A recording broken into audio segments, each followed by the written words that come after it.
I'm Lily Holden, 32 years old. I work part-time at a local supermarket.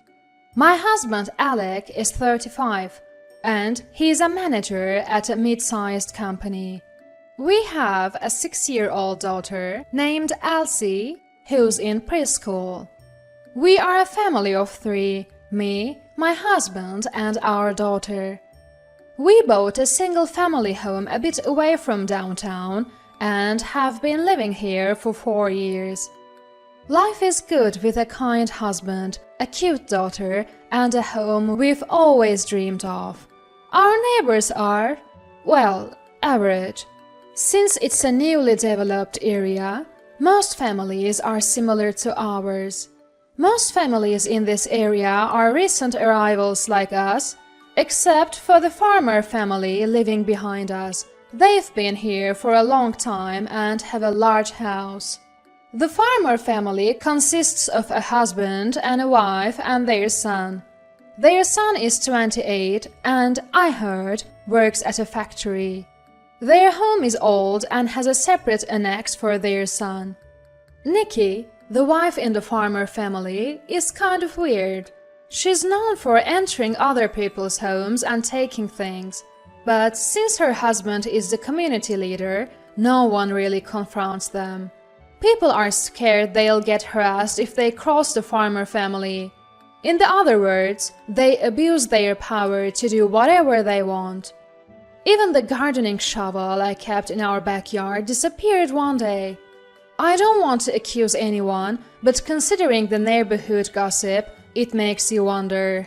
Since then, I've been careful not to leave things unattended. Separately, something else has been bothering me lately. Our electricity bill has skyrocketed. It suddenly increased 2 months ago, and this month it crossed $1,000. This is not normal. It's too abnormal. It's absurdly high for a family of 3. Our highest bill until now was at most $200. Sure, it's getting hotter, but we're not excessive with the air conditioning. We have a mortgage and always try to save where we can. Why is this happening? I really don't know. I checked with Alec, but he's clueless too. Nothing in the house seems to consume that much power. So, concerned it might be an electrical fault, we had the power company investigate. But the inspection revealed no issues. I'm more confused than ever. I've started to be even more conscious of saving electricity around the house. I raise the temperature on the air conditioner and turn off lights whenever possible. I use the hairdryer for shorter periods and mostly dry clothes outside to avoid using the dryer. Yes, there's been almost no change in the bill. Why on earth is our electric bill not going down despite all our efforts to save energy? I'm stumped. Maybe the problem isn't inside the house after all. I decided to change my perspective. If it's not an issue inside the house, then it must be something outside. Come to think of it, there was an outlet outside. I remembered seeing an external outlet next to the water heater when I was tidying up gardening tools in the backyard some time ago. As I suspected, I went around to the back of the house and there it was. Cables were plugged into the external and water heater outlets, each with a splitter extending further. What? Is someone else using our electricity? I followed the cables and they led to the farmer family's property next door. So, if a cable is running from our external outlet to the farmer family's house, they must be the ones using our electricity. I immediately unplugged the cables. The next day, I checked and found the plugs reinserted. For the next few days, it was a game of cat and mouse, plugging and unplugging. I realized this wasn't going to resolve itself and decided to talk to Alec. That night, I told Alec everything. How the cables were plugged into our outdoor outlet, led to the farmer family's house, and kept getting replugged. So the reason our electricity bill spiked is that the farmer family has been using it. That makes sense. Do you think we should confront the farmer family? Well, confronting them head-on might make them push back. Let's gather some evidence first. Install a security camera near the outlet. True, they are influential around here, but is it okay to leave things as is for now? We don't want them to catch on and destroy evidence. We can sue them for damages later. Good point, but it still feels wrong. Agreed. They need to face some consequences. But Mr. Farmer is the community leader and his wife, Nikki, is the head of the Women's Association. What if they retaliate? Most people around here are newcomers like us. So I don't think the farmers have that much influence anymore.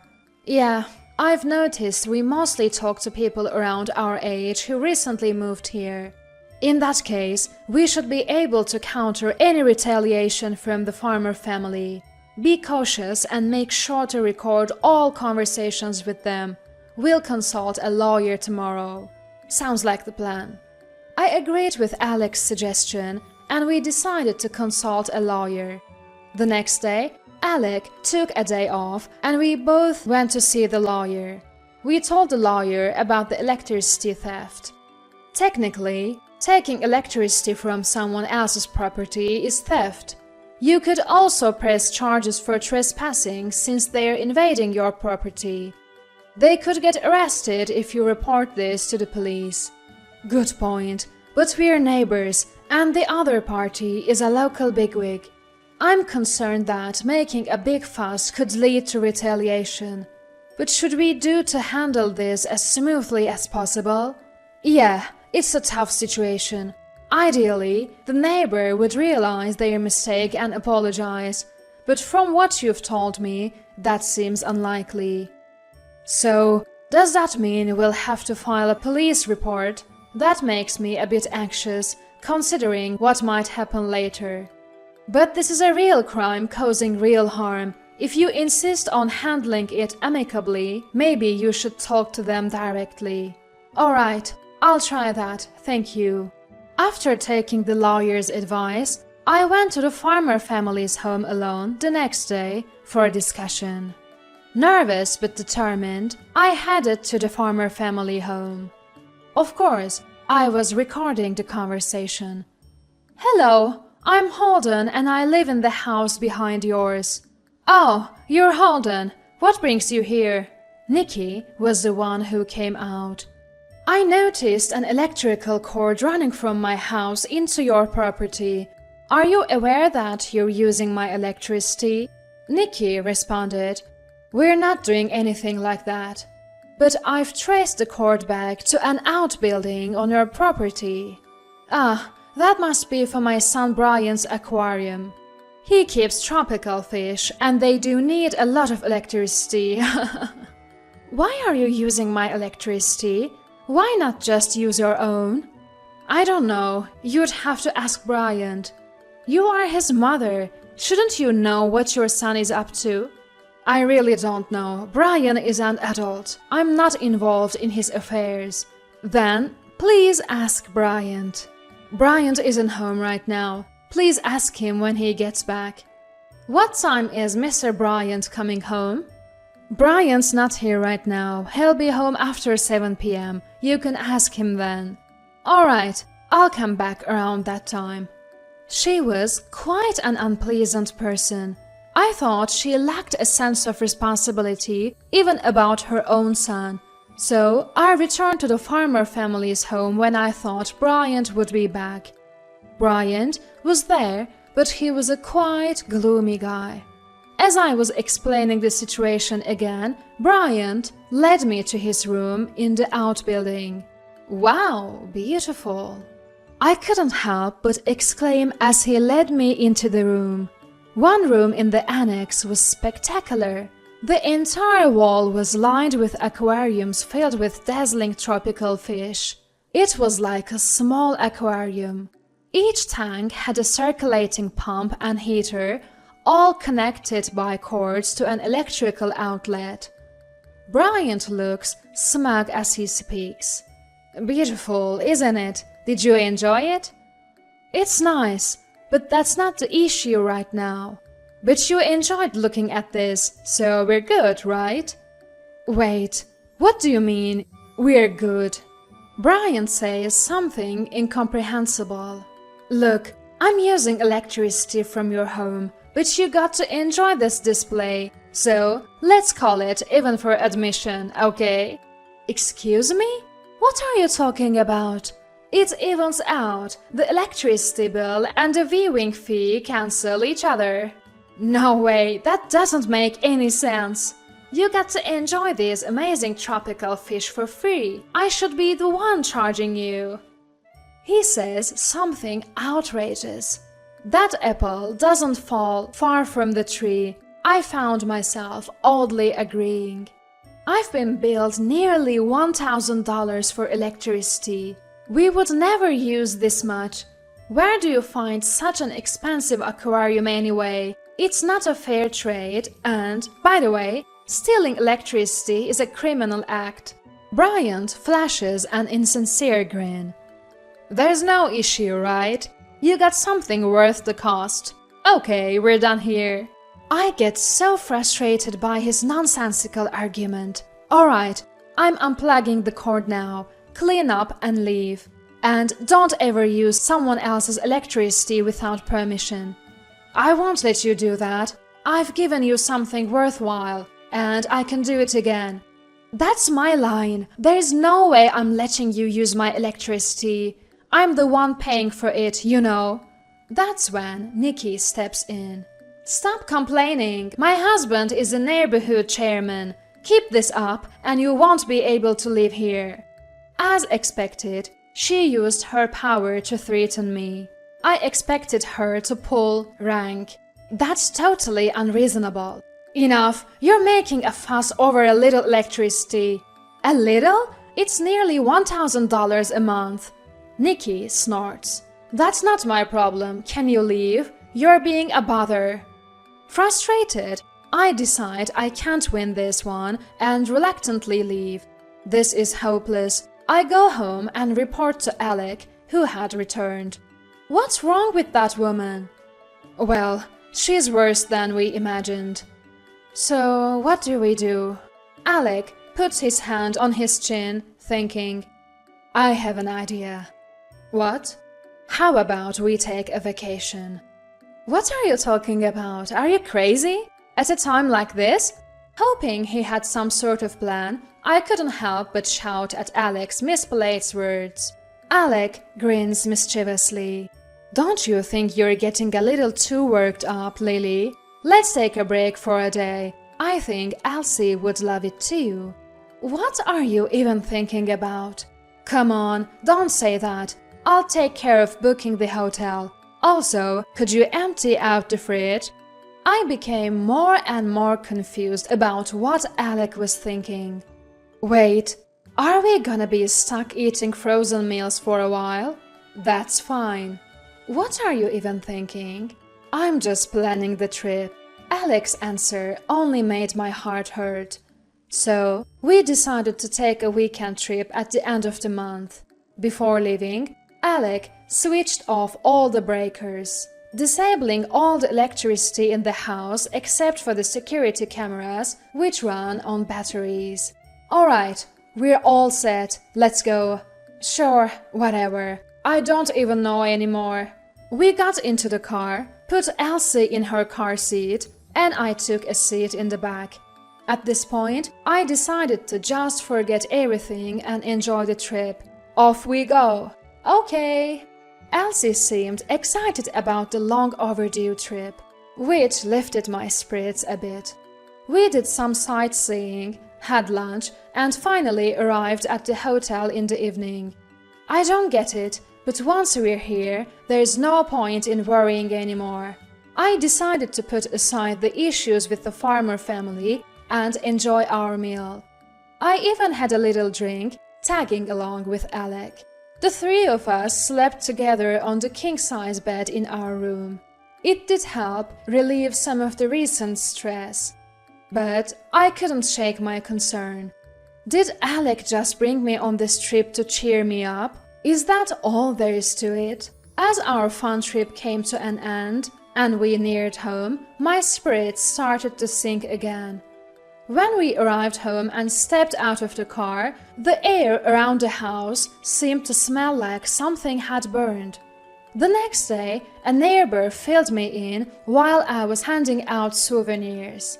"Hey, does it smell like something burned around here?" "Yeah, the farmer family's house had a fire the night before last. Seems their annex burned down." Really? Finally, I understood what Alec had been planning. It was crazy. Fire trucks everywhere, a real spectacle. That annex is close to our house. That was a close call. Yeah, if the fire had spread, your house would have been in danger too. But guess what? There were a lot of fish tanks in the room that caught fire. When they toppled over, the water spilled out and put out most of the fire. That's a relief. I recalled that beautiful setup. Indeed, with all that water from the tanks, it should be enough to douse a fire, I thought, finding odd comfort in that act. But it seems like all of their tropical fish didn't make it. Apparently, some of them were quite expensive. To be honest, I've never really liked the farmer family, so between you and me, it feels like they got what they deserved. But keep it a secret, okay? After gathering some information, I go home to update Alec. Hey, it turns out it really was the farmer family who started the fire. Everything went according to the plan here too. All is good. Alec, who was reviewing the security camera footage, shows me a small monitor. There, I clearly see Mr. Bryant trespassing into our property. He seems a bit clueless, checking a power outlet and repeatedly plugging and unplugging something. We should take this footage to the police tomorrow. We've got all the evidence we need, so this will settle it.